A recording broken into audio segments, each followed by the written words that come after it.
Hello दोस्तों, TET maths YouTube channel में आप सभी का स्वागत। और पिछले कुछ दिनों में वीडियोस नहीं आ पाई, इसके लिए भी सॉरी, क्योंकि स्कूलों में क्या है, अर्धवार्षिक परीक्षाएं चल रही हैं, थोड़ा वहाँ पे व्यस्त होने के कारण आपको वीडियोस प्रोवाइड नहीं करवा पाए। तो देखिए भाई, मॉडुलस फंक्शन आज हम पढ़ने जा रहे हैं। मापांक फलन modulus function second grade mathematics के अंदर आज हम एक नया वीडियो लेके आए जिसके अंदर हम पढ़ेंगे मापांक या फिर मॉडुलस फंक्शन।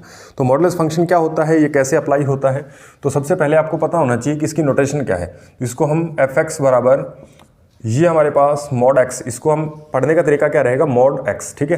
तो ये x के दोनों तरफ क्या मॉडुलस लगा देते हैं, तो ये मापांक फलन कहलाता है। अब ये कैसे अप्लाई होता है, इसका वर्क क्या होता है, उसको समझने के लिए यहाँ पे आप देखिए, हमारे पास यदि कोई वेक्टर है, ये वेक्टर लिखा हुआ है, यदि हम इसके ये दोनों तरफ डंडियाँ लगा दें तो ये हमारे पास क्या है, ये इस वेक्टर का मैग्नीट्यूड कहलाता है। मैग्नीट्यूड कहलाता है, परिणाम कहलाता है। यदि हमारे पास कोई ए मैट्रिक्स लिखी है और यदि हम इसके दोनों तरफ क्या है, ये दो डंडियाँ लगा दें तो इसका मीनिंग क्या होता है, ये डिटर्मिनेंट ऑफ मैट्रिक्स बन जाता है। डिटर्मिनेंट जब हम मैट्रिक्स पढ़ेंगे क्या होता है उसके बारे में विस्तार से चर्चा करेंगे। तो यदि हमारे पास ये क्या है, यहाँ पे x की जगह कोई भी रियल नंबर, x की जगह कोई भी रियल नंबर हो, वो जीरो हो सकता है, नेगेटिव हो सकता है या फिर पॉजिटिव हो सकता है। यदि इसके दोनों तरफ क्या है, ये मॉडुलस का साइन लगा हो, तो हमें ये ध्यान रखना है कि ये क्या करता है, यहाँ पे जो भी वैल्यू आएगी, चाहे वो नेगेटिव है, पॉजिटिव है या फिर जीरो है, तो ये हमें उसका क्या है, परिणाम तो सेम देगा, लेकिन उसके साथ जो साइन है वो क्या हमेशा पॉजिटिव आएगा, यानी वो उसे प्लस बना देगा। तो इसके अंदर यदि कोई हम नेगेटिव नंबर भी लिखें तो बाहर क्या आएगा, पॉजिटिव है। यदि कोई पॉजिटिव नंबर लिखें तो वो तो बाहर अपने आप क्या पॉजिटिव ही आएगा। तो ये बात आपको ध्यान रखनी है। तो चलिए भाई इसको समझते हैं हम। जैसे मान लीजिए हमारे पास यहाँ पे कुछ वैल्यूज़ लिखी हैं, जैसे मैंने यहाँ पे 2 लिख दिया, तो ये इसमें आउटपुट आपको 2 ही दे देगा, क्योंकि ये क्या है, पॉजिटिव नंबर है, तो इसका हमें आउटपुट क्या मिल गया, 2 ही मिल गया। जैसे यहाँ पे -1 लिखा हुआ है, ये -1 लिखा हुआ है इसके अंदर, तो जब ये फंक्शन इस पे अप्लाई होगा तो ये क्या करेगा, इस माइनस को प्लस बना देगा। क्या कर देगा, प्लस बना देगा।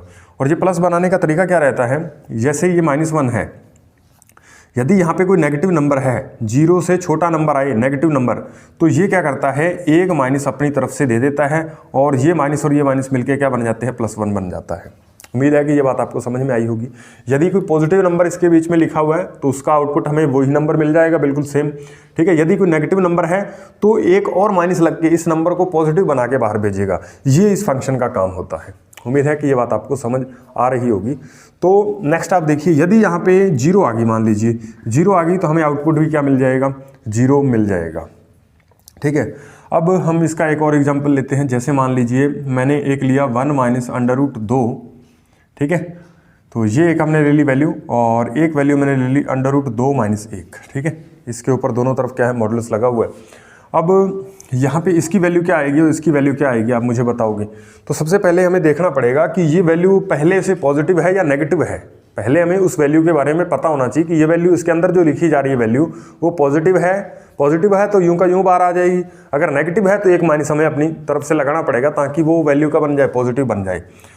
तो यहाँ पे आप देखिए, ये वैल्यू जो है 1 - ये √2 है। √2 की वैल्यू आप जानते हो कितनी होती है, 1.41 होती है, यानी 1.4 मान लो।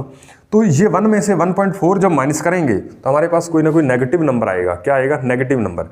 और फिर ये मॉडुलस फंक्शन जब इस पे अप्लाई करेंगे तो ये क्या करेगा, इस जो नेगेटिव नंबर आया, मतलब ये जो लिखा हुआ है हमारे पास 1 - √2, ये पूरे का पूरा क्या है, नेगेटिव नंबर है, ठीक है।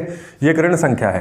तो ऋण संख्या होने के कारण क्या करेगा, ये इसे पॉजिटिव बनाएगा। और पॉजिटिव कैसे, मैंने अभी आपको बताया था। पॉजिटिव बनाने के लिए ये क्या करता है, मॉडुलस इसके आगे एक और माइनस लगा देता है। तो एक माइनस यहाँ पे आ जाएगा और ये बिल्कुल वैसे की वैसे आ जाएगी, ठीक है। ये नेगेटिव संख्या है, इसके बाहर अगर हम क्या नेगेटिव साइन दे देंगे तो ये दोनों मिलके क्या बन जाएंगे, हमें आउटपुट क्या मिलेगी, पॉजिटिव संख्या मिल जाएगी। उम्मीद है कि ये बात आप समझ पा रहे होगी। अब यहाँ पे आप देखिए √2, तो यहाँ पे आप वैल्यू रखो 1.4 और इसमें से क्या -1 करना है। तो 1.4 में से बड़ी वैल्यू में से छोटी वैल्यू घटा रहे हैं, तो हमारे पास आंसर जो है वो किस में आने वाला है, पॉजिटिव नंबर आएगा। तो पॉजिटिव नंबर आएगा तो इसलिए क्या है, ये इसे बिल्कुल वैसे का वैसा ही बाहर भेज देगा, इसमें कोई चेंज नहीं होगा। तो √2 - 1, तो ये इसका आंसर आ जाएगा। उम्मीद है कि ये बात आप समझ पा रहे होगे। मॉडुलस फंक्शन क्या होता है इतना आपको पता चल गया होगा। अब इसमें आप देखिए, कि इस फंक्शन की हमें डोमेन लिखनी है, ठीक है, और इसकी रेंज लिखनी है। मैंने आपको बताया था जब हम किसी भी फंक्शन को पढ़ेंगे तो उसमें 3-4 बातों का हम खास तौर पे ध्यान रखेंगे। एक तो उसकी नोटेशन क्या है, दूसरा उसमें डोमेन, और तीसरा उसमें रेंज, और चौथा उसका ग्राफ देखेंगे हम, ग्राफ कैसे आता है। तो चलिए अभी इसे साफ करके हम इसकी डोमेन देखते हैं, डोमेन क्या होती है, और इसका परिसर यानी रेंज क्या होने वाली है वो हम देखते हैं। चलिए भाई इसकी डोमेन देखते हैं। तो डोमेन आपको लिखने के लिए ये डीएफ डोमेन में हमारे पास क्या आता है, सारी की सारी आउटपुट उसके अंदर इनपुट जो हम डाल सकते हैं वो क्या सारे के सारे डोमेन के अंदर आते हैं। यानी इसके प्रांत जब हम लिखते हैं तो उसके अंदर हमें इनपुट देखना होता है, ये कौन कौन से इनपुट ले रहा है। तो यहाँ पे आप मुझे बताइए, आप इसके अंदर कोई पॉजिटिव नंबर भी रख सकते हो, आप इसके अंदर क्या कोई नेगेटिव नंबर भी रख सकते हो, और आप इसके अंदर जीरो भी रख सकते हो। यानी इसकी जो डीएफ है यानी डोमेन है वो क्या आएगी, -∞ टू इन्फिनिटी, या फिर क्या है सारे रियल नंबर आ जाएंगे, सारे रियल नंबर। ठीक है भाई, इसकी डोमेन जो है वो क्या आएगी, -∞ टू इन्फिनिटी, या फिर आप क्या कह सकते हो सारे रियल नंबर इसमें पुट किए जा सकते हैं, इनपुट के तौर पे रखे जा सकते हैं, कोई दिक्कत नहीं है। ठीक है, ये इनपुट रखने पे हमें कोई ना कोई क्या है एक वैलिड परिणाम मिलेगा, एक रिजल्ट मिलेगा। ठीक है, उस पर फंक्शन अप्लाई हो सकता है।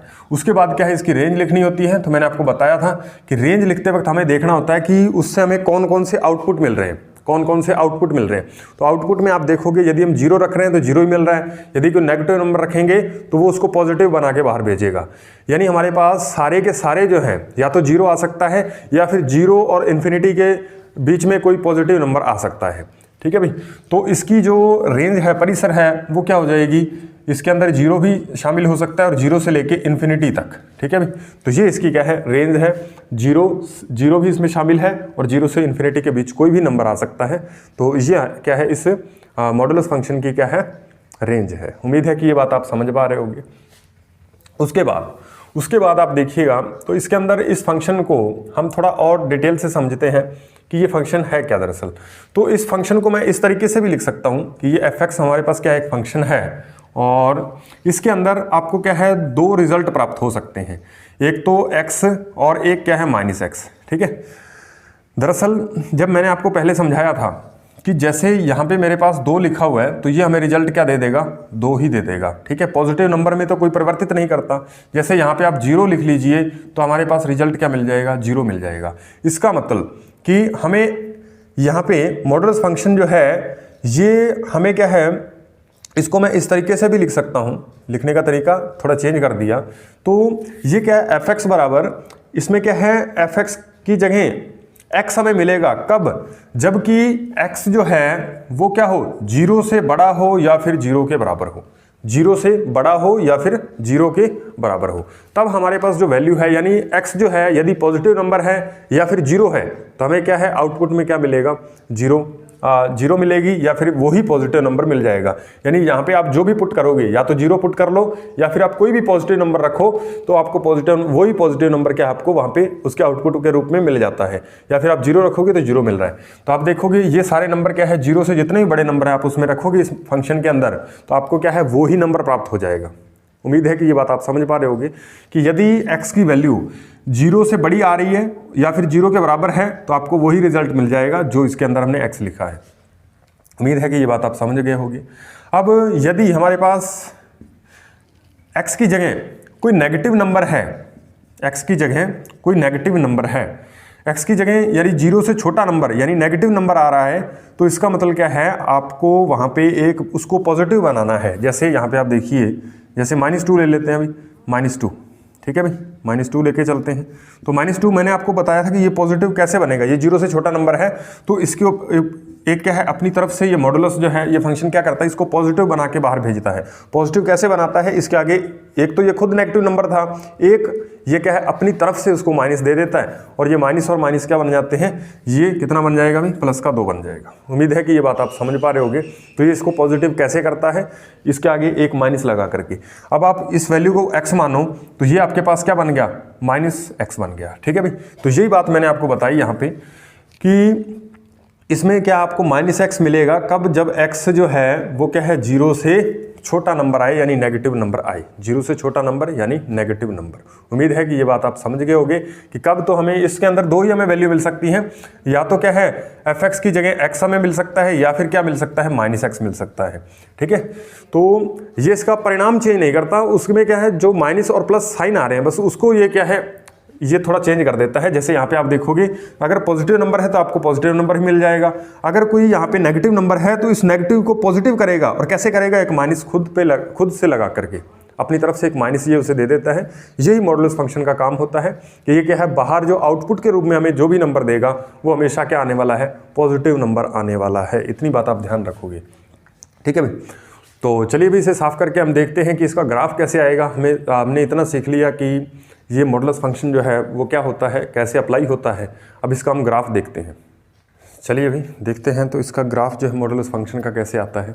तो सबसे पहले आपको मॉडुलस फंक्शन में ये ध्यान रखना है कि हमने ये क्या है एक्स अक्ष बना दिया और ये वाई अक्ष है, और यहाँ पे क्या है आपके पास मूल बिंदु 0,0 है। ठीक है, इसको हमने ओ से लिख दिया। अब आपको देखना है कि कौन सी वैल्यू हमें प्राप्त हो सकती है। तो आपको पता है किसी भी मॉडुलस फंक्शन में या तो हमें x मिलेगा या फिर क्या मिलेगा, -x मिलने वाला है। ठीक है, तो एक तो हमें x मिल सकता है, एक हमें क्या मिल सकता है, -x मिल सकता है। तो ये हमें दो ही रिजल्ट प्राप्त होंगे। तो यदि आप fx को y बराबर लिखोगे तो ये हमारे पास दो तरह से ये फंक्शन जो है वर्क करेगा। या तो क्या है ये y बराबर क्या है x हो सकता है, यानी fx को मैंने y से भी लिख सकते हो आप, कोई दिक्कत नहीं है। तो fx जो हमने लिखा इसको हम y के बराबर लिख सकते हैं, या तो y बराबर x आएगा या फिर दूसरा क्या आ सकता है y बराबर -x आ सकता है। तो ये दो जो हमारे पास यहाँ पे जो समीकरणें बनी इससे हम अपना ग्राफ प्राप्त करेंगे। तो y बराबर x का ग्राफ आप जानते हो क्या होता है, y बराबर x, तो ये बीचों बीच ग्राफ आएगा ऐसे। ठीक है भाई, ये जो ग्राफ है ये किसका है, y बराबर x का या fx बराबर x का ग्राफ है। उसके बाद हमें क्या है दूसरा ग्राफ है y बराबर -x। ठीक है, -x का ग्राफ लिखना है तो वो कैसे आएगा, तो ये हमारे पास इधर नेगेटिव नंबर आते हैं तो ये हमारे पास इस तरीके से ग्राफ आ जाएगा। ठीक है भाई, तो ये हमारे पास किसका ग्राफ है, y बराबर -x का ग्राफ है। उम्मीद है कि ये ग्राफ आपको समझ में आया होगा कैसे बनता है। तो आप ध्यान दीजिए, सबसे पहले आप देखोगे तो y बराबर x का ग्राफ यहाँ से इस तरीके से जाता है बीचों बीच 45 डिग्री के कोण पे, और y बराबर -x का ग्राफ जो है वो इस तरीके से जाता है। तो ये हमारे पास जो ग्राफ आया इस v शेप में, ये v शेप जो ग्राफ आ रहा है ये किसका ग्राफ है, ये fx बराबर मॉडुलस x का ग्राफ है, या फिर ये मापांक फलन का ग्राफ है। ठीक है, अब हम देखते हैं कि मापांक फलन जो है वो कैसे वर्क करता है, थोड़ा और इसको डिटेल में इसकी डेप्थ में जाने की कोशिश करते हैं। तो इसके अंदर कुछ क्रांतिक बिंदु होते हैं, क्रिटिकल पॉइंट होते हैं। वो क्रिटिकल पॉइंट हमें देखने हैं कि अगर कोई क्रिटिकल पॉइंट आ जाए तो उसका हम ग्राफ जो है वो कैसे बनाते हैं, वो सभी हमें देखना है अभी। ठीक है भाई, तो चलिए इसे साफ करते हैं। चलिए दोस्तों, अब हम समझते हैं कि क्रिटिकल पॉइंट क्या होता है किसी भी मॉडुलस फंक्शन के अंदर। उसका ग्राफ बनाने के लिए यदि फंक्शन जो है वो सिंपल दे रखा है तब तो उसका ग्राफ जो है वो आसानी से बन जाएगा। एफ एक्स बराबर, यदि ग्राफ जो है वो fx बराबर मॉड x के रूप में दे रखा है तो उसका ग्राफ आसान है बनाना, वी शेप में आ जाएगा। लेकिन यदि किसी ऐसे जैसे इसका ग्राफ बनाना आ गया, ठीक है, इसका ग्राफ बनाना आ गया, इसका ग्राफ बनाना आ गया, तो फिर क्या है हमें उसका ग्राफ बनाने के लिए हमें क्रिटिकल पॉइंट की या क्रांतिक बिंदु की हमें क्या है थोड़ी ज़रूरत पड़ती है। वो हमें पता होना चाहिए क्रांतिक बिंदु क्या होते हैं। तो देखिए भाई, क्रांतिक बिंदु वह पॉइंट होता है, क्रांतिक बिंदु वह पॉइंट होता है जिस पे हमें बराबर में आउटपुट के रूप में 0 मिल जाए। मॉडुलस फंक्शन जब अप्लाई करें तो वहाँ पे क्या है उसका रिजल्ट क्या आए, हमेशा 0 आए। ठीक है, तो आपको ध्यान रखना है क्रांतिक बिंदु वो पॉइंट है, x की वो वैल्यू है जिस पे हमें क्या है पूरा मॉडुलस फंक्शन जो है वो किसके बराबर आ जाए, 0 हमें आउटपुट प्राप्त हो जाए, 0 के बराबर आ जाए। ठीक है, जैसे देखिए आप यहाँ पे इसकी आउटपुट हमें क्या है 0 प्राप्त करनी है, तो कब होगी, जब x की जगह क्या आ जाए 0। ठीक है, तो ये x बराबर 0 जो है वो इसका क्या है क्रिटिकल पॉइंट है। ठीक है, यानी x की ऐसी वैल्यू आप x की जगह रखिए कि ये हमें आउटपुट 0 दे, तो x की जगह यदि 0 रखेंगे तभी हमारे पास क्या आंसर आएगा, 0 आने वाला है। तो ये बात आपको थोड़ी ध्यान रखनी है, क्रिटिकल पॉइंट क्या होता है। अब यहाँ पे आप देखिए, ये x की जगह ऐसी वैल्यू रखनी है कि ये इस पूरे मॉडुलस फंक्शन जब अप्लाई हो तो हमें रिजल्ट क्या मिले, 0 मिले। तो हमें देखना पड़ेगा कि इस x की जगह मैं क्या रखूं, तो हमें पता है कि x की जगह 2 रखेंगे तो हमारे पास क्या आएगा, 2 - 2 यानी ये 0 आएगा, और 0 की आउटपुट भी क्या आएगी, 0 आएगी। उम्मीद है कि ये बात आप समझ पा रहे होगे। तो क्रिटिकल पॉइंट यहाँ पे आपको 1 मिला, यहाँ पे 2 आप रखोगे, x बराबर प्लस का 2 रखोगे, 2 - 2 0 बनेगा और आउटपुट भी 0 प्राप्त हो जाएगी। अब यहाँ पे आप देखिए, ये हमारे पास एक फंक्शन दे रखा है x² - 4। ठीक है, एक्स स्क्वायर माइनस 4। अब आप यहाँ पे x की जगह आपको क्या रखना है, तो आप देखोगे यहाँ पे x की वैल्यू आप दो तरह से रख सकते हो। एक तो आप 2 भी रख सकते हो, एक -2 भी रख सकते हो, ठीक है भाई। तो यहाँ पे 2 वैल्यू आई, x की जगह आप 2 रखोगे तो 2 की स्क्वायर 4, और 4 - 4 क्या बनेगा 0। -2 रखोगे तो -2 की स्क्वायर कितना होता है 4, और 4 - 4 फिर से भी इसका रिजल्ट क्या आएगा 0 ही आएगा, ठीक है। तो यहाँ पे आपको क्रिटिकल पॉइंट कितने मिले 2 और -2 मिले, यानी 2 इसके क्रिटिकल पॉइंट आएंगे, एक तो 2 और दूसरा -2, ठीक है भाई। यहाँ पे आप देखिए क्रिटिकल पॉइंट कितना आएगा, तो x बराबर हमें इसका रिजल्ट जो है 0 चाहिए, 0 चाहिए। तो 0 प्राप्त करने के लिए हमें क्या करना है, x की जगह ऐसी वैल्यू रखनी है जिससे ये मॉडल्स फंक्शन अप्लाई हो तो बराबर में क्या आए 0 आए, ठीक है। तो x की जगह आप रखिए वैल्यू, x की जगह हम क्या रख देते हैं -9 रखेंगे, तो -9 और +9 मिलकर के क्या बनेंगे 0, तभी इसका रिजल्ट जो है वो 0 आ पाएगा। तो यहाँ पे आपको क्रिटिकल पॉइंट कितना मिला -9 मिला। तो उम्मीद है कि ये बात आप समझ पा रहे होगे। तो ये बात आपको ध्यान रखनी है कि क्रिटिकल पॉइंट हम कैसे निकालते हैं, ये यानी कोई ऐसी वैल्यू रखने पे x की जगह रखने पे जिस पे उस पूरे मॉडुलस फंक्शन का जो रिजल्ट है, आउटपुट है, वो कितना प्राप्त हो जाए 0 हो जाए, तो वो ही क्या होता है उसका क्रांतिक बिंदु होता है, ठीक है भाई। तो चलिए भाई इस पर हम क्या है इसका ग्राफ बना के देखते हैं। चलिए भाई दोस्तों अब हम इसका ग्राफ देखते हैं कि कैसे बनेगा। तो सबसे पहले यहाँ पे आप देखिएगा मैंने क्या है एक फंक्शन ले लिया y बराबर mod x - 2, ठीक है, mod x - 2। तो यहाँ पे आप देखिए x - 2 जहाँ पे मैंने लिखा, तो इसका ग्राफ हम बनाने जा रहे हैं। तो आपको क्या करना है, पुट x = इसका क्रिटिकल पॉइंट आपको देखना है कितना आ रहा है। तो x की जगह 2 रखने पे हमें क्या है आउटपुट 0 मिलेगी। तो यहाँ पे x की जगह हमारे पास वैल्यू कितनी आ गई 2, तो y का मान कितना हो रहा है, x बराबर 2 पे y का मान कितना है 0। तो ये जो हमारे पास पॉइंट आया x बराबर 2 पे y बराबर कितना आ रहा है 0, तो ये हमें पॉइंट देखना है। यहाँ पे मान लीजिए 1 है, यहाँ पे 2 है, ये x है और ये क्या है y है, ठीक है, यहाँ पे ये 0 है। तो अब हमें देखना है कि ये जो ग्राफ है वो कहाँ पे इस x अक्ष को कहाँ पे टच करेगा। जैसे आप देखिए मॉडुलस x का हमने ग्राफ बनाया था, कुछ इस शेप में आ रहा था, वी शेप में, ठीक है। तो यहाँ पे ये मूल बिंदु से होकर जा रहा था। अब हमें ये देखना है कि ग्राफ का इसका क्रांतिक बिंदु कौन सा है, यानी ये x अक्ष को किस पॉइंट पे टच करेगा, ये देखना, ठीक है।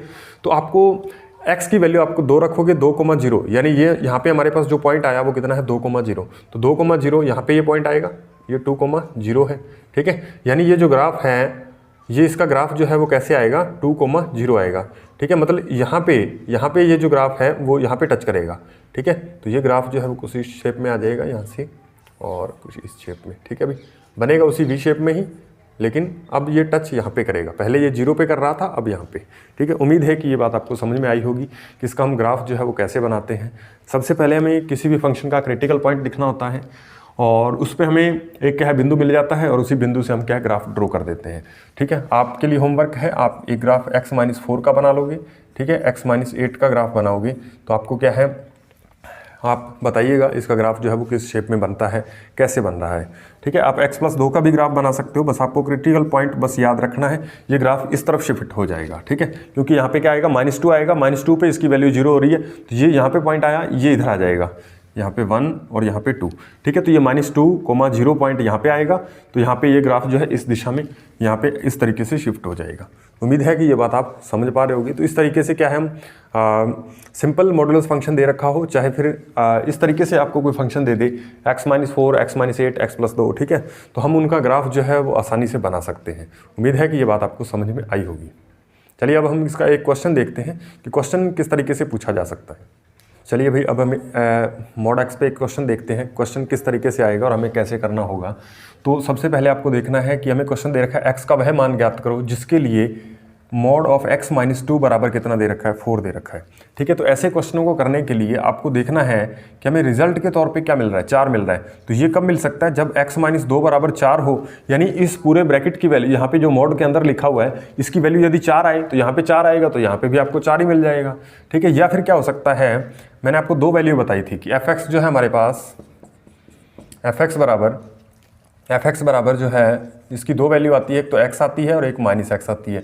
x कब आता है, जब x जो है वो 0 से बड़ा हो। यहाँ पे जो x लिखा हुआ mod x के बराबर वो क्या है, या तो 0 के बराबर आए या फिर 0 से बड़ा आए, यानी पॉजिटिव वैल्यू आए। और ये नेगेटिव x कब आता है, यानी -x कब आता है, तो ये है तो ये पॉजिटिव है वैल्यू, लेकिन इसको लिखने का तरीका -x में है, ठीक है। वो क्यों है, क्योंकि यहाँ पे x जो है वो पहले नेगेटिव हो जाएगा, तो ये x जो है पहले से ही नेगेटिव हो तो एक और नेगेटिव का साइन लगाते ही अब क्या बन जाएगा, पॉजिटिव है। तो ये भी पॉजिटिव, ये भी पॉजिटिव है, लेकिन ये माइनस साइन इस वजह से आया क्योंकि x पहले नेगेटिव था।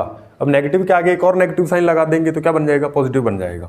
अब यहाँ पे आप देखिए, तो यानी x - 2 बराबर -4 यदि हमें रिजल्ट मिले, यानी यहाँ पे x - 2 इसकी वैल्यू -4 मिल जाए, तब भी हमारे पास रिजल्ट जो है ये मॉडुलस फंक्शन इस पर अप्लाई होगा तो 4 ही बनेगा। उम्मीद है कि ये बात आपको समझ में आ रही होगी कि जब भी आपके पास मॉडुलस फंक्शन लिखा होता है तो उसमें दो पॉसिबिलिटी बनती हैं, एक तो प्लस वाली और एक माइनस वाली। ठीक है, तो यहाँ पे आप देखिए यदि +4 आ रहा है, x - 2 की वैल्यू यदि +4 है तो ये +4 रिजल्ट में हमें आउटपुट में +4 दे देगा।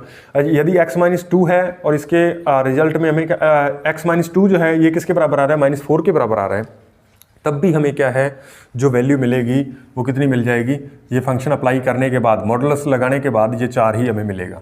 तो यहाँ से आप x का मान निकालो तो ये -2 उधर जाएगा तो +2 हो जाएगा, यानी x की मान यहाँ से कितना मिल गया, 6, और यहाँ पे ये x बराबर ये -4 और ये उधर जाएगा तो प्लस हो जाएगा, यानी कितना मिलेगा यहाँ से -2, यानी x की वैल्यू जो है वो कितनी आ गई भाई, -2 और 6 आ गई। ठीक है भाई, x की वैल्यू कितनी आ गई, -2 और 6। तो उम्मीद है कि ये बात आपको समझ में आई होगी कि x की वैल्यू जो है वो हमारे पास क्या आ गई, x बराबर -2 और 6।